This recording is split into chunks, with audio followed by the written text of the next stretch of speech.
Just before going on stage, Donald Trump strangely attacked the governor of Georgia, Brian Kemp. I'm going to read you that statement. And then Brian Kemp fired back moments later, and that set off a chain of events that led to a total collapse of Trump's rally, where he spent, I'm serious, he spent more time attacking the Republican governor of Georgia, a state that's crucial for him to win. He spent more time attacking the Republican than he did attacking his own opponent. He spent more time attacking Biden than he did attacking Kamala. I'm not complaining, but if you're trying to win the presidency, this is not the way to do it. But I should stop giving free advice. Here is what Donald Trump said. Brad Raffensperger has to do his job and make sure this election is not stolen. It wasn't before. Brian Kemp should focus his efforts on fighting crime, not fighting unity and the Republican Party! His crime rate in Georgia is terrible. His crime rate in Atlanta is the worst, and his economy is average. He should be seeking, in all caps, unity, not retribution, especially against the man that got him the nomination through endorsement and without whom he could never have beaten Stacey Abrams. He and his wife didn't think he could win. I said, I'm telling you, you're going to win. Then he won. He was happy, and his wife said, thank you, sir. This probably never happened. We'll never be able to make it up to you. Now, she says she won't endorse me. Good for her. And is going to write in Brian Kemp's name. Well, I don't want her endorsement, and I don't want his. They're the ones who got Fani Willis and her boyfriend all, quote, jazzed up, gross. He could have ended that travesty with a phone call, but he doesn't want to end it because he's a bad guy. All right. So that is how that he tweeted that, or truthed, moments before he was meant to go on stage. Brian Kemp immediately responded, my focus is on winning this November and saving our country from Kamala Harris and the Democrats, not engaging in petty insults, attacking fellow Republicans, or drilling on the past. You should do the same, Mr. President, and leave my family out of it. One, Brian Kemp clearly has no spine or integrity. I would probably think the person who didn't try to flip the election through your state is the person you'd want to be supporting, not the person who constantly throws you, your party, your family under the bus. But hey, go off, whatever you want to do. Here is then what Donald Trump said at his rally. That's great. And those three people are incredible. Let me give you the bad news. It's that for whatever reason, Brad Raffensperger and Brian Kemp,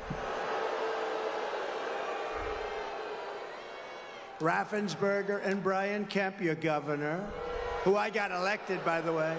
If it wasn't for me, he would not be your governor. I think everybody knows that. Not true. Donald Trump tried very hard for David Perdue, who is, or was, the senator for Georgia, who, by the way, I helped defeat on the Ossoff campaign. David Perdue ran against Brian Kemp with Donald Trump's full backing, and Brian Kemp smacked him in the polls. So that is not true. Here is Donald Trump saying that he is going to go all, this is Donald Trump saying that Kemp is a very bad for the Republican Party. Real quick, if you're liking this video, please hit the like button. It is the best way to get this message in front of more folks who need to hear it. And two, if you're not subscribed, I'd love if you could subscribe. Thanks so much. Your governor, Kemp, and Raffensperger are doing everything possible to make 2024 difficult for Republicans to win. What are they doing? I don't know. They got something in mind, you know. They got a little something in mind. Kemp is very bad for the Republican Party. He wouldn't do anything. You know, we have Burt Jones over here. We have Burt Jones. All he wanted in the Senate was to have a special resolution passed, and it was all done. Every senator wanted it. Every Republican wanted it. And we have Senator Beach here someplace, too. Where is Senator Beach? Oh, I can't forget him. We can't forget him.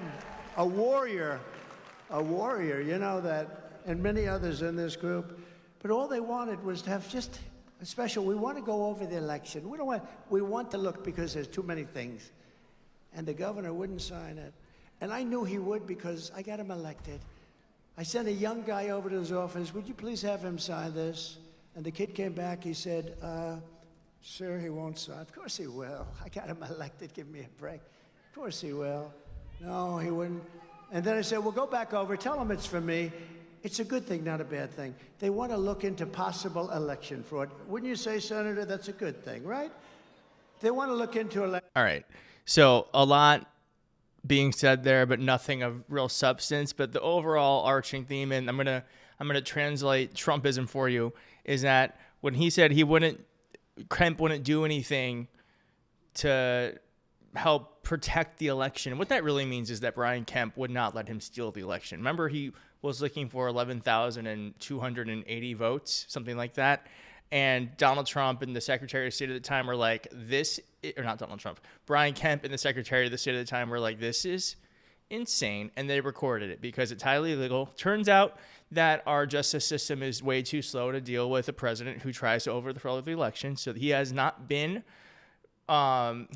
faced charges for that, but I'm hoping that will come soon. And then Trump wasn't done. He then attacked Brian Kemp's wife. So I did these two big rallies, and he won. He did win. He won by like 2%. And his wife looked at me and said, "Thank you, sir. We'll never, ever be able to repay you for what you did. You got my husband the nomination, and then we beat somebody who was unbeatable." You know, she was, in theory, unbeatable. She was the hottest politician in the country at the time. Democrat politician, I would say I was hotter because I was president. So I was hotter no more. I'm only kidding, Marjorie. I'm only kidding. Although maybe I'm not kidding, actually. No, she was like the hottest, certainly the hottest Democrat politician in the country. And she was going wild for years. She's still going wild. She can't even believe it. But I got him by doing massive rallies. And I really worked hard. He's the most disloyal guy I think I've ever seen. But think of the wife. "We can never repay you for what you've done, sir. We could have never won." And now she said 2 weeks ago that I will not endorse him because he hasn't earned my endorsement. I haven't earned her endorsement. I have nothing to do with her. Somewhere he went bad. And you know what? Your numbers in Georgia are very average. Your crime numbers, your economic numbers, all of your numbers, you're very average. You can do a lot better, and you'll do a lot better with a better governor. You can do a lot better, just so you understand. I mean, I'm kind of just like, let them fight. I love Republican on Republican violence. If Donald Trump wants to spend his time at his rally that they spend millions of dollars on to make happen, attacking fellow Republicans in a state he needs to win, go ahead. Also, shout out to the wife who's like, I'm not endorsing him. You know, I mean, I think I would be a little bit better if she was like, all right, let's just all vote for Kamala and make sure this guy stays out of power. But maybe that's a bridge too far for any Republicans. And then Donald Trump goes on and calls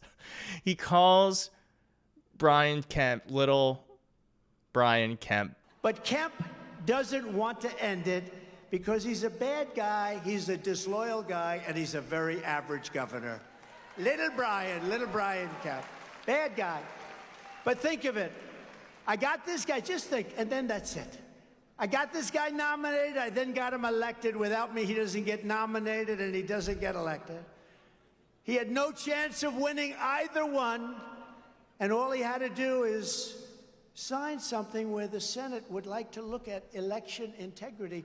This is an honest man. That's an honest man. They were all honest. They were looking at something very legitimate. And this bad guy said, "I'm sorry, sir. I can't do it." I called him, and I said, "Brian, they're looking at election integrity. Is there anything you can do?" "I'm sorry, sir. I can't get involved in that." I said, "But, Brian, you don't understand. This is a good thing, not a bad thing." "I'm sorry, sir. I can't get involved." I've had you up to here, Brian. I've had you up to here. He's a bad guy, and he's not doing this country a good service. He is doing the country a good service. Better service to the country. If he were to just, again, endorse Kamala Harris, we could finally get rid of this guy. But I just want to point out, too, did you notice how bored the audience looks? I'm not going to play the whole thing back, but let's just watch 5 seconds of it. They are totally zoned out during this old man ranting about his stupid drama. And I said, "Brian, look at this guy. They're looking at election all integrity. Is there anything you can do?" So bored. "I'm sorry, sir. I can't They get are involved so with that." bored. I said, "But Brian, you don't understand. This is a good They're thing, not a bad even thing." paying "I'm sorry, attention. sir. I can't get involved." I've had you up to here, Brian. So, I've had you. and if you compare it to the previous Kamala rally, it's just not even comparable. It's not even comparable. So Donald Trump, please keep having these terrible rallies. Please keep attacking Republican governors. You're doing double duty. You're helping Kamala Harris in every single way. So, keep on keeping on. Thank you. I don't know what's wrong with you young people. You think you just fell out of a coconut tree?